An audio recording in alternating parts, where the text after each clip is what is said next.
যা কথা বলা আছে এগুলোর উপরে ঈমান আনা লাগবে।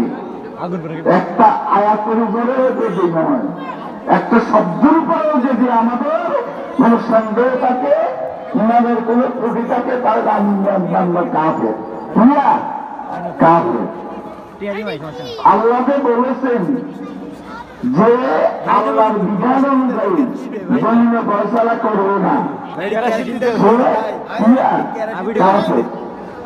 فمن لم يحكم بما أنزل الله فأولئك هم الكافرون فاسقون ظالمون।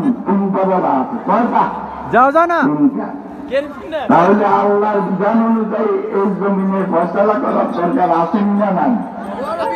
এই আয়াতের উপরে আমার বিশ্বাস আছে নাকি? হ্যাঁ, সত্য না আছে। এই আয়াত